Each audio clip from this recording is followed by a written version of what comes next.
Chapter 11, Close Calls. First comes the elevator test. We get on at the third floor of the library with two other people, and then four more students with enormous backpacks pile in at the second floor.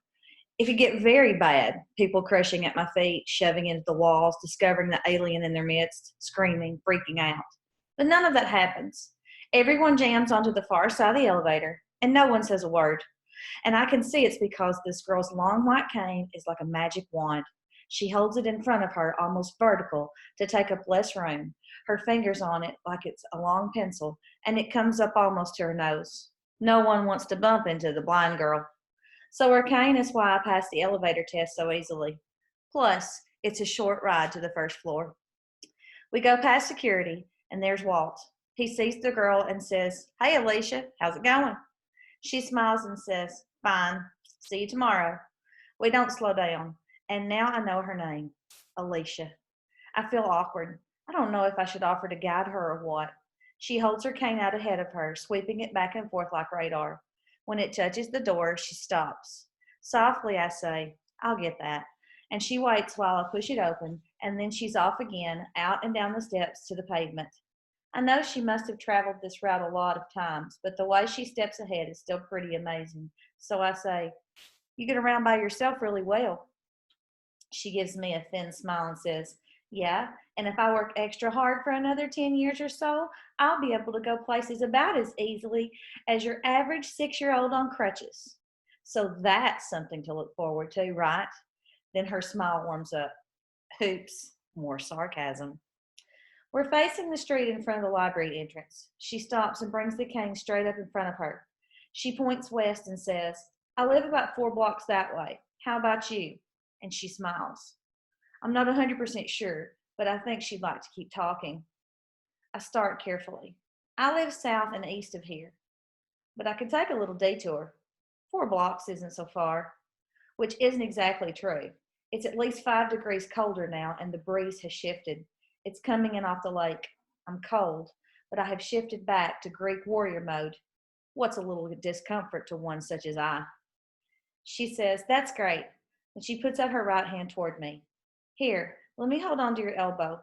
That way we can walk closer to your speed instead of mine. You can be my eyes for a few blocks, okay?" Okay? No, it's not okay. You see, I've got no clothes on, and you're a girl who wants to hold my arm and go for a stroll along 57th Street. But I can't say that. If I say no thanks, then it'll be like I think she's a leper or something, and it'll hurt her feelings, which seems easy to do. So I take half a step closer and stick out my elbow and bring it to her hand, which is not so easy when you can't see your own arm. She takes hold lightly, and we start walking west. I have to shorten my stride because I'm taller. I'd like to just walk along and talk with her, but there are other people on the sidewalks, too much else to deal with. But then we get away from the library. There are fewer people, and there's also traffic noise, so I'm not afraid to talk. Plus, she's right about people avoiding her. No one walks near her. No one even looks at her for more than a second. "So I heard Walt call you Alicia back there. Nice name." She says, "Thanks. What's yours?" Bobby Phillips." I stink at small talk. We walk along, just walking, and that's fine because a guy and girl come up right behind us, and they split and go past on either side of us when we're almost to Ellis Avenue. The guy's on my side, and I'm ready to dodge him if he starts to plow into my space, but he sees Alicia's white cane and makes a wide arc to my right, saved again by the magic wand. Then I say, "So if you're doing this walk alone, you're listening to the traffic, right? To tell when the lights have changed?" She nods. "Yeah, and the sounds let me know how close I'm getting to the corner, too. That helps if you have to be ready for a step down. But I know this route really well, and all those curves have wheelchair cuts. Those are good for me, too." And then we're at the corner, and the light has changed, and we're halfway across the street. Then, trouble. Whipping up the opposite sidewalk from behind the parked cars, it's a boy, and he's kicking along on a little silver scooter. He's about 12, and he's got some control problems with the thing, and he's got his head down, and he can't see us because his helmet has a visor, and he's really moving. I shout, "Hey!" And he looks up, but he's not stopping. So I grab Alicia's arm and pull her to the right just in time to keep her from getting nailed. As I pull her out of the way, she lets go of my elbow and puts her hand out to catch herself. The kid shouts, "Hey yourself, lady," and flips us the bird as he zooms off along the sidewalk. So we make it to the other curb and we're not dead. And nobody's too near, so I say, "Close call. Sorry about that. Some kid on a scooter. You all right?" And I look at her face, and she's not all right. Not at all. There's a look on her face, a little scared, partly confused, partly something else, like disgusted. And I know why. Because when I yanked her off balance and she put her hand out, her open hand went right up against my rib cage, almost into my left armpit. And she knows what bare skin feels like. "You don't have a shirt on." It's not a question. She takes half a step back and says, I thought it was weird when I took your elbow and you didn't have long sleeves or a jacket, but I just figured you were wearing a t-shirt or something because it was so warm earlier. But like even back in the library, how can you not have a shirt on in the library? And out here, it's cold now. It's February. And I can't deal with this. Not now. I can't stand here on the street corner and tell her that as weird as she thinks it is, it's actually 10 times stranger than that, 100 times stranger. What's going on? Talk to me. Are you there? I gulp. Yeah, I'm here. But look, can I try to explain this later? Like, could I call you at home? It's not what you think. Her face becomes fierce, a mask, almost primitive. It's not what I think. So now you know what I think? Is that it? Believe me, you don't. Because right now, I think that for the last half hour, I've been hanging out with some strange guy with no shirt on who's probably covered with tattoos. And I bet you have some piercing and some terrific body jewelry, right? So just get away from me, Bobby Phillips, if that's even your real name. You're not the first creep to try to pick up a cute little blonde girl, and I'm not stupid. I know exactly where I am. This is my neighborhood. And I'm walking home now, alone. And if you come near me, like if you even think you're near me, I'll scream. And every shop owner and everybody who lives along the street knows who I am, and they'll be out here to bust you in a second. So go, now, go, and let me hear you yell goodbye from the other side of the avenue. Now! I don't say anything because a lady is walking past us, frightened of this blonde girl who seems to be yelling at no one. If I were even a little bit guilty of anything, I'd just walk away. If I hadn't told her my name and that my mom works for the university, if she had no way to trace me, I'd just walk away, which would be the smart thing to do, even now. But now I'm mad too, because she has no right to yell at me. I haven't done anything wrong. I haven't lied to her, and I'm not going to. I'm not a creep, and I won't let her think that about me for the rest of her life. So I say, go ahead. Go ahead and scream. Scream all you want. I'll stand right over here, about 10 feet away. And when you're done screaming and everyone comes to help you and they come and try to haul me away and they can't even find me right on this corner, then maybe I'll tell you what's really going on, because you don't have a clue.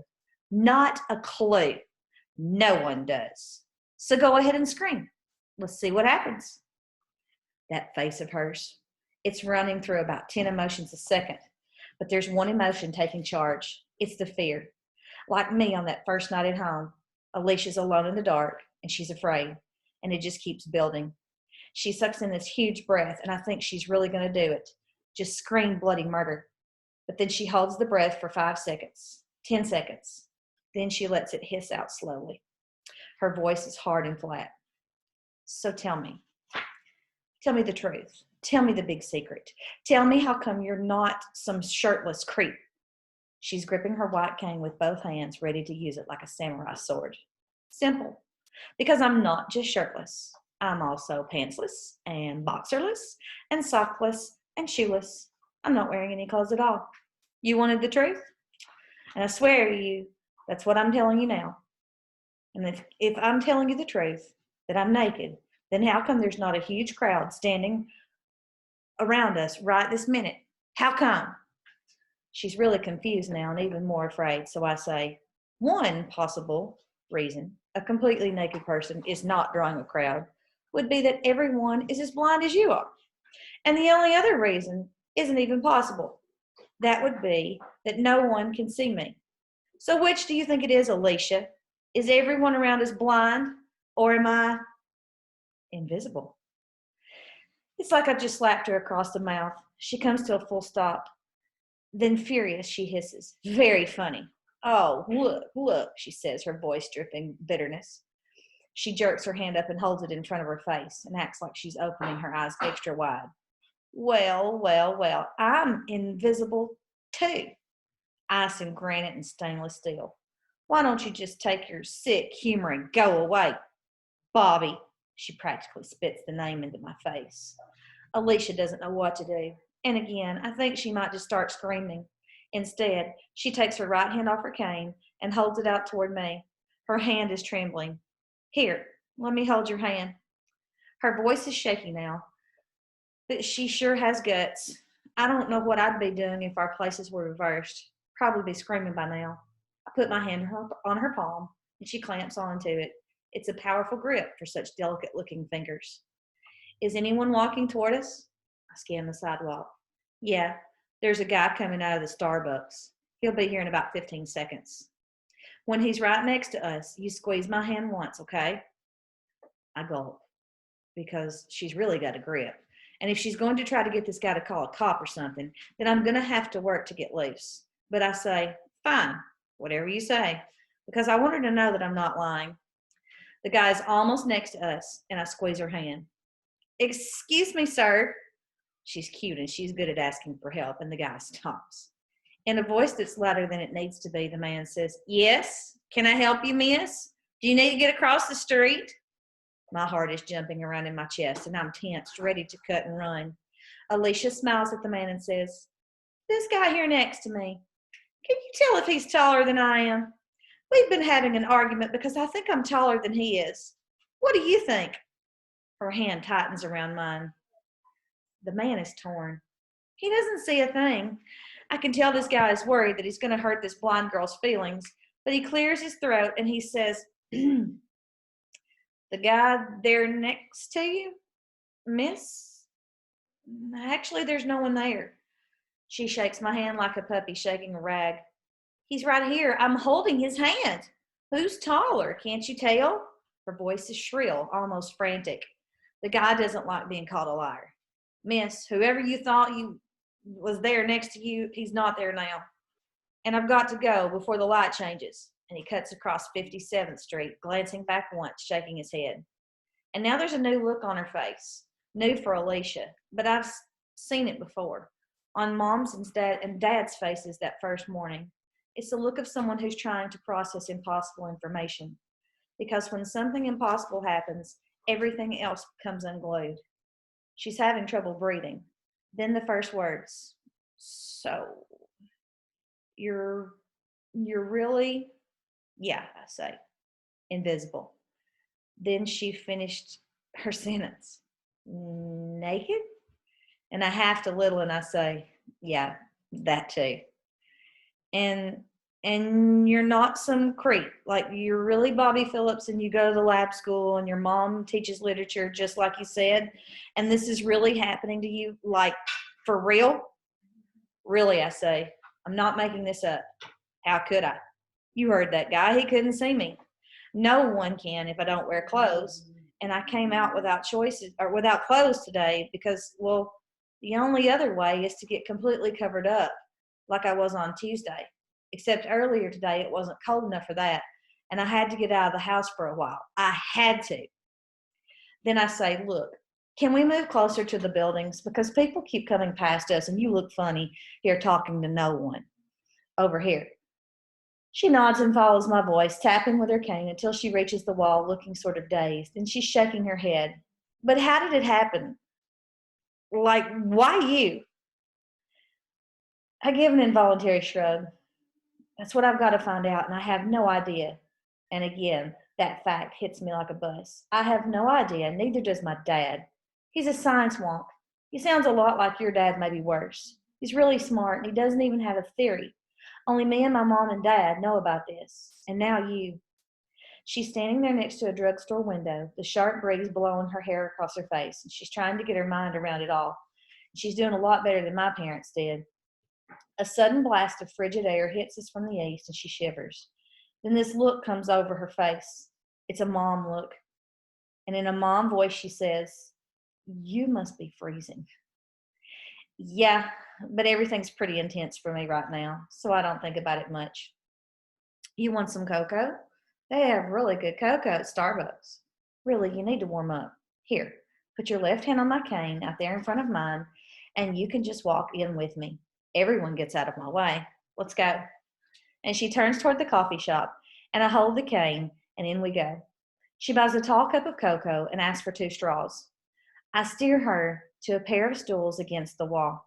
She pops the top off the cup and puts both straws into the drink. I start to bend toward the right-hand straw, but she whispers, "Too hot. It's always too hot. Just stir it for a minute or two." There's a man at a small table about 3 feet from us. He glances up when he hears Alicia's whisper, but immediately looks back to his newspaper. I guess blind people are allowed to whisper to themselves if they want to. Probably anybody is. When the cocoa's drained down to the sweet dark stuff at the bottom of the cup, we get up and walk back outside, then to the corner. The clock on the bank across the street says it's 4:28, 58 degrees.